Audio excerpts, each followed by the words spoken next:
नमस्कार, Shriram time news मध्ये मी कैलास सोनवणे आपले हार्दिक स्वागत करतो। सुरुवातीला पाहूया 24 तासातील ताज्या घडामोडी। गोताने येथील एकाचा जिल्हाधिकारी कार्यालयाच्या आवारात अंगावर ज्वलनशील पदार्थ टाकून आत्मदहनाचा प्रयत्न। शिंदखेडा येथे 3 दिवसीय शिंदखेडा तालुकास्तरीय शासकीय शालेय कबड्डी क्रीडा स्पर्धा उत्साहात संपन्न। हैदराबाद गॅझेटनुसार बंजारा समाजाचा अनुसूचित जमातीच्या प्रवर्गात समावेश न करण्याची मागणी। अकोला शहरातील 13 वर्षीय बालिकेवर बलात्कार करणाऱ्या नराधामास त्वरित अटक करून कठोर शिक्षा देण्याची मागणी। आणि मराठा समाजास ओबीसीतून आरक्षण देऊ नये व शासनाने काढलेला जी.आर रद्द करण्याची मागणी। आता बातमीपत्र विस्ताराने। धुळे तालुक्यातील गोताने येथील ज्ञानेश्वर पाटील यांनी जिल्हाधिकारी कार्यालयाच्या आवारात अंगावर ज्वलनशील पदार्थ टाकून आत्मदहनाचा प्रयत्न केला, परंतु पोलिसांनी वेळीच हस्तक्षेप केल्याने पुढील अनर्थ टळला। धुळे तालुक्यातील गोताने येथील रहिवासी रामेश्वर सुधाकर पाटील यांनी गावातील एकाने त्यांच्या गोरे बांधण्याच्या जागेवर अतिक्रमण केल्यामुळे जिल्हाधिकारी कार्यालयाच्या आवारात अंगावर ज्वलनशील पदार्थ टाकून आत्मदहनाचा प्रयत्न केला, मात्र पोलिसांनी वेळीच हस्तक्षेप केल्यामुळे पुढील अनर्थ टळला। गोताने येथे रामेश्वर पाटील हे आईसोबत राहतात। घरासमोरील पडीत जागेवर वाडवडिलांपासून बकऱ्या गायी गुरे बांधतात। सदर जागेवर 1 महिन्यांपासून अचानक शांताराम रामभाऊ भिल यांनी बांधलेल्या गायी सोडून त्या ठिकाणी पाया बांधण्याचे काम सुरू केले। त्याबद्दल विचारणा करून विनंती केली, तसेच गावचे सरपंच ग्रामसेवक यांनी त्यास समजावले की तू बांधकाम करू नको, मात्र शांताराम भिल कोणाचे ऐकत नसून उलट धमकावत आहे। याविरुद्ध दिनांक 27 जुलै रोजी तालुका पोलीस ठाण्यात तक्रार देखील दिली, मात्र काही कारवाई करण्यात आली नाही। त्यामुळे अखेर आत्मदहन करण्याचा निर्णय रामेश्वर पाटील यांनी घेतला। काय विषय तुझा? माझे जागावरून शांताराम रामभाऊ भिल यांनी दादागिरी करून घर बांधायला चालू केलं। मी त्यांना सांगितलं मी माझी जागा आहे, माझ्या नावचा उतारा आहे, माझ्या नावच्या पावत्या आहेत, पण त्यांनी दादागिरी करून घर बांधणं सुरू केलं। तर मी जिल्हाधिकारी साहेब यांना तक्रार दिली। लगेच ती तक्रार बिडो साहेबांकडे गेली।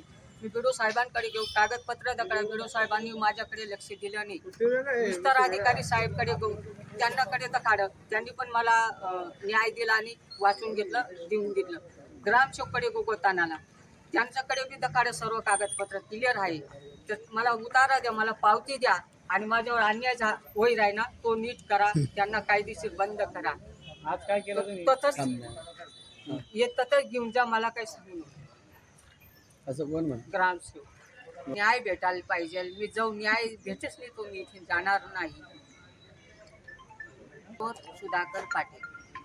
क्रीडा व युवक सेवा संचालनालय महाराष्ट्र राज्य पुणे, जिल्हा क्रीडा अधिकारी धुळे, श्री स्वामी समर्थ माध्यमिक व विज्ञान कनिष्ठ महाविद्यालय शिंदखेडा तसेच उज्ज्वल प्राथमिक व उच्च माध्यमिक विद्यामंदिर शिंदखेडा यांच्या संयुक्त विद्यमाने श्री स्वामी समर्थ माध्यमिक व कनिष्ठ महाविद्यालयात 3 दिवसीय शिंदखेडा तालुका स्तरीय शासकीय शालेय कबड्डी क्रीडा स्पर्धा उत्साहात संपन्न झाल्या। क्रीडा व युवक सेवा संचालनालय महाराष्ट्र राज्य पुणे, जिल्हा क्रीडा अधिकारी कार्यालय धुळे, श्री स्वामी समर्थ माध्यमिक व विज्ञान कनिष्ठ महाविद्यालय शिंदखेडा तसेच उज्ज्वल प्राथमिक व उच्च प्राथमिक विद्यामंदिर शिंदखेडा यांच्या संयुक्त विद्यमाने शिंदखेडा तालुका स्तरीय शासकीय शालेय कबड्डी क्रीडा स्पर्धेचे दिनांक 9 ते 11 सप्टेंबर दरम्यान श्री स्वामी समर्थ माध्यमिक व कनिष्ठ महाविद्यालय शिंदखेडा येथे आयोजन करण्यात आले होते। दिनांक 9 सप्टेंबर रोजी कबड्डी क्रीडा स्पर्धेचे उद्घाटन कृषी उत्पन्न बाजार समितीचे सभापती नारायण पाटील यांच्या हस्ते संपन्न झाले। यावेळी भाजपचे प्रदेश प्रवक्ता संजय शर्मा, पंकज कदम, डॉक्टर आर पाटील, शिंदखेड्याचे सहाय्यक पोलीस निरीक्षक ठोके, शिरीष पाटील आदी उपस्थित होते। या स्पर्धेमध्ये तालुक्यातील विविध शाळेच्या विद्यार्थ्यांनी सहभाग घेतला होता। क्रीडा स्पर्धेचे पंच म्हणून धुळे जिल्हा क्रीडा असोसिएशनच्या पंचांनी विशेष भूमिका साकारली। 3 दिवसीय स्पर्धेत 14 वर्ष आतील मुलींच्या स्पर्धेत एनडी मराठे विद्यालय शिंदखेडा, 14 वर्ष आतील मुलींच्या स्पर्धेत फमू ललवानी विद्यालय भेटावत यांनी विजेतेपद पटकावले। 17 वर्ष आतील मुलांच्या स्पर्धेत जवाहर नूतन विद्यालय वारुळ, 17 वर्ष आतील मुलींच्या स्पर्धेत विखे पाटील स्कूल शिंदखेडा यांनी विजेतेपद पटकावले। 19 वर्ष आतील मुलांच्या स्पर्धेत श्री स्वामी समर्थ माध्यमिक व विज्ञान महाविद्यालय शिंदखेडा, 19 वर्ष आतील मुलींच्या स्पर्धेत MHHS कनिष्ठ महाविद्यालय शिंदखेडा यांनी विजेतेपद पटकावले। स्पर्धा यशस्वी होण्यासाठी सर्व शिक्षक, शिक्षकेतर कर्मचाऱ्यांनी विशेष परिश्रम घेतले।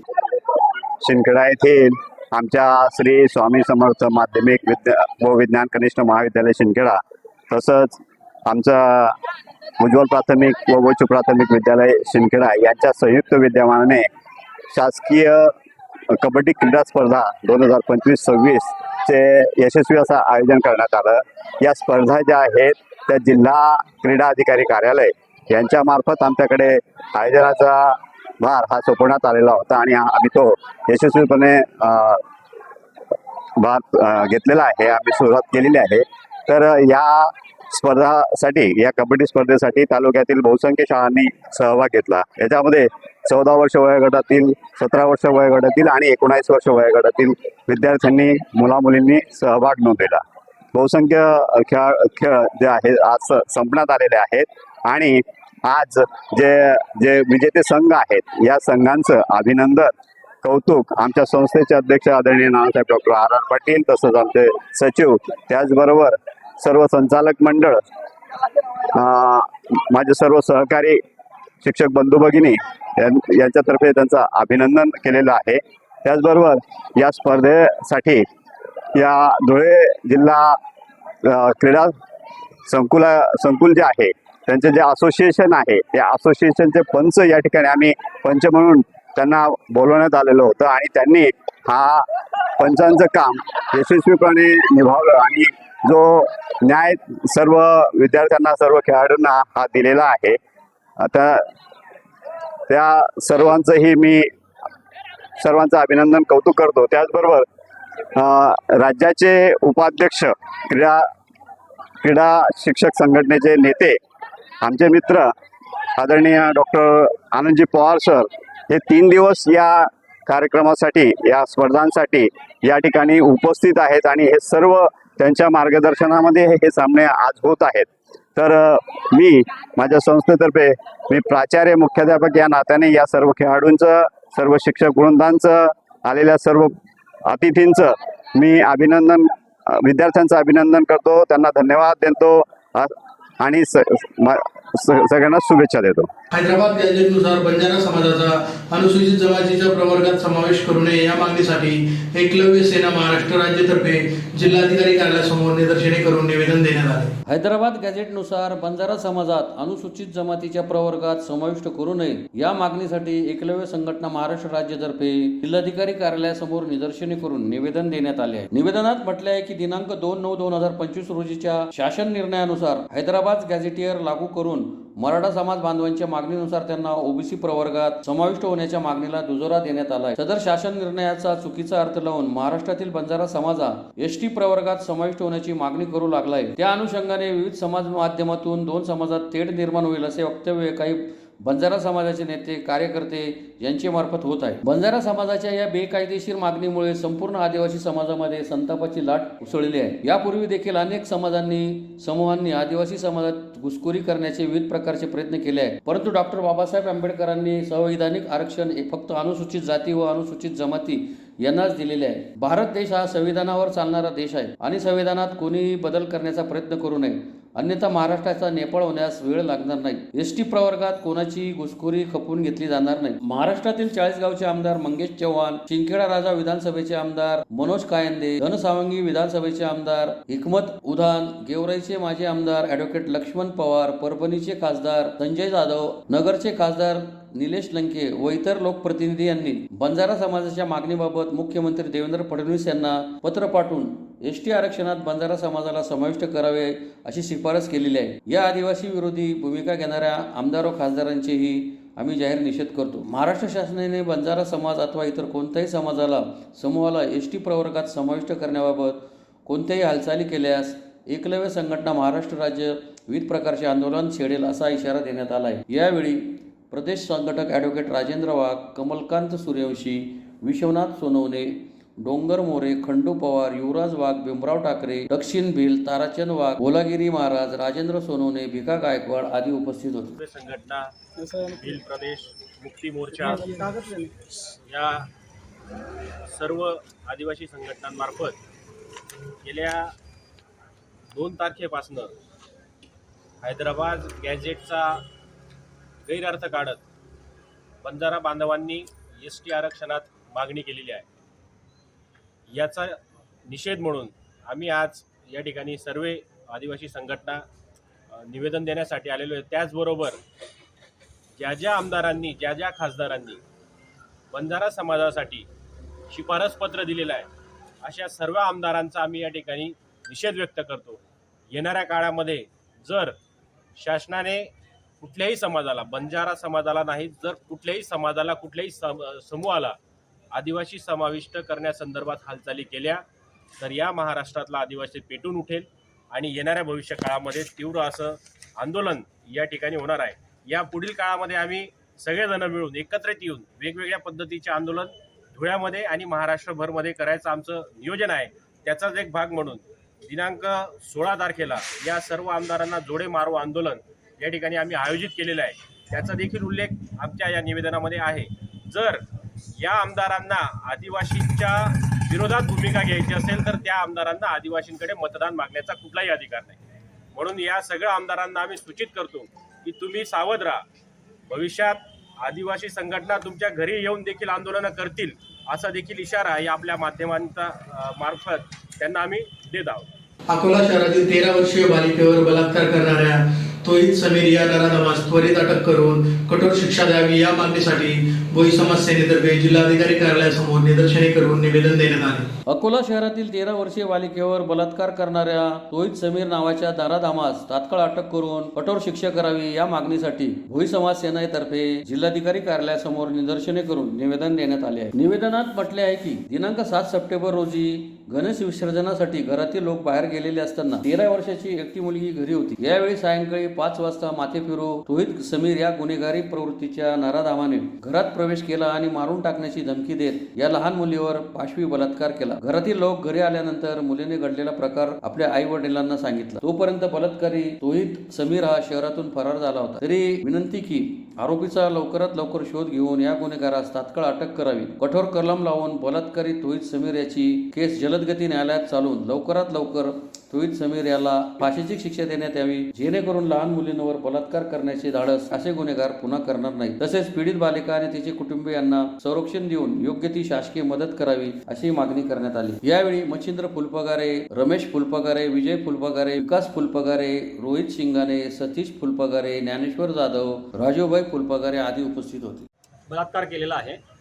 7 सप्टेंबर रोजी जेव्हा गणेश विसर्जन होतं तेव्हा घरातले सगळे मंडळी गणेश विसर्जनासाठी गेलेली असताना ही 13 वर्षांची मुलगी घरी एकटी होती आणि तोहित समीर ही संधी बघून घरात घुसला. त्याच्यावर आधीही असे गुन्हे नोंद झालेले आहेत, त्याच्यावर बरेचसे आरोप पण आहेत आणि आधी तो जेलमध्ये जाऊन आलेला आहे अशी माहिती आहे. परंतु तरीही तो मोकाटपणे फिरतो आणि पुन्हा पुन्हा असे गुन्हे करत असेल तर त्याला लवकरात लवकर मोठ्यात मोठी शिक्षा करून त्याला जन्मठेपेची शिक्षा दिली पाहिजे. पोक्सो सारखा कायदा लावून त्याच्यावर अशा अत्याचाराविरोधात भोई समाज एकवटलेला आहे. महाराष्ट्रात बऱ्याच ठिकाणी मोर्चे आणि निवेदन दिले गेलेले आहेत. आज अकोला शहरात मोठा मोर्चा देखील आहे.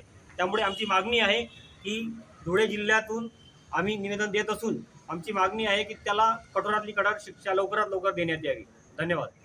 मराठा समाजास ओबीसीतून आरक्षण देऊ नये तसेच शासनाने काढलेला जी.आर रद्द करावा यासाठी अखिल भारतीय महात्मा फुले समता परिषदेतर्फे जिल्हाधिकारी कार्यालयासमोर निदर्शने करून निवेदन देण्यात आले. मराठा समाजाला ओबीसीतून आरक्षण देऊ नये तसेच मराठा आरक्षणासंदर्भातील दिनांक 3 सप्टेंबर रोजीचा जी.आर रद्द करावा या मागणीसाठी अखिल भारतीय महात्मा फुले समता परिषदेच्या वतीने जिल्हाधिकारी कार्यालयासमोर निदर्शने करून जिल्हाधिकाऱ्यांच्या मार्फत मुख्यमंत्र्यांना निवेदन देण्यात आले. निवेदनात म्हटले आहे की ओबीसींच्या 27% आरक्षणात एकट्या 17% ओबीसींच्या सुमारे 376 जातींचा समावेश आहे, तर उर्वरित 10% भटके विमुक्त जातींचा समावेश आहे. सध्याच्या आरक्षणामुळे ओबीसींना पूर्णपणे न्याय मिळत नाही. वरून मराठा समाज आमच्यात शिरकाव करण्यासाठी प्रयत्न करीत आहे. हा आमचा समस्त ओबीसी बांधवांवर अन्याय आहे. राजकीय, सामाजिक, शैक्षणिक, आर्थिकदृष्ट्या बलाढ्य असलेल्या मराठा समाजाला कुणबी प्रमाणपत्र दिल्यास ओबीसी बांधवांना राजकीय न्याय कसा मिळेल? सगळे सोयरे किंवा सरसकट आरक्षणाचा निकष नसून सामाजिक, आर्थिक, शैक्षणिक दृष्ट्या मागासा आरक्षणाचा निकष आहे. त्यासाठी नेमलेल्या आयोगाच्या शिफारसीनुसार आरक्षण द्यावे की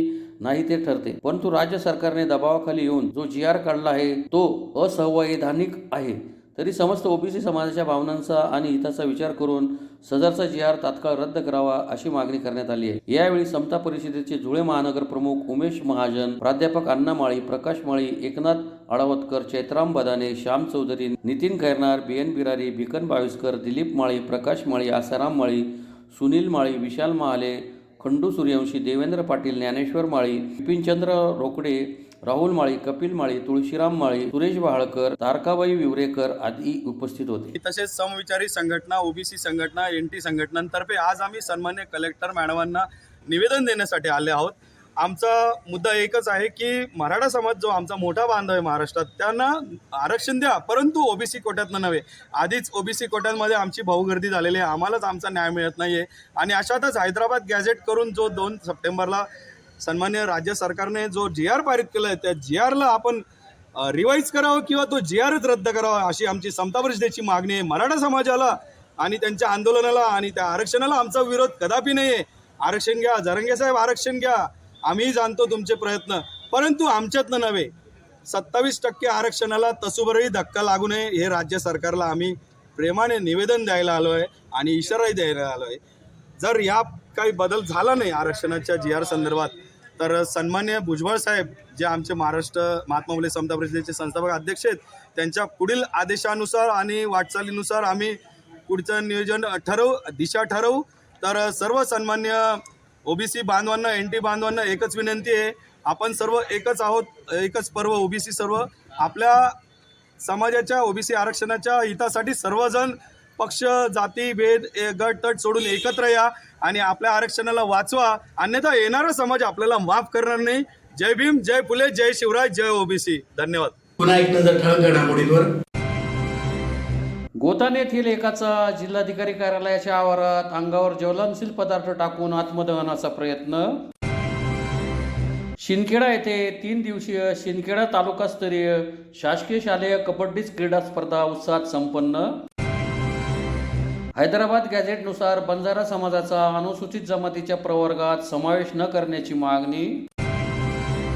अकोला शहरातील 13 वर्षीय बालिकेवर बलात्कार करणाऱ्या नराधामास त्वरित अटक करून कठोर शिक्षा देण्याची मागणी. आणि मराठा समाजास ओबीसीतून आरक्षण देऊ नये व शासनाने काढलेला GR रद्द करण्याची मागणी. याचबरोबर श्रीराम टाइम न्यूजचे बातमीपत्र संपले. दिवसभरातील ताज्या घडामोडींसाठी पाहत राहा श्रीराम टाइम न्यूज. भेटूया पुढील प्रसारणात. तोपर्यंत नमस्कार.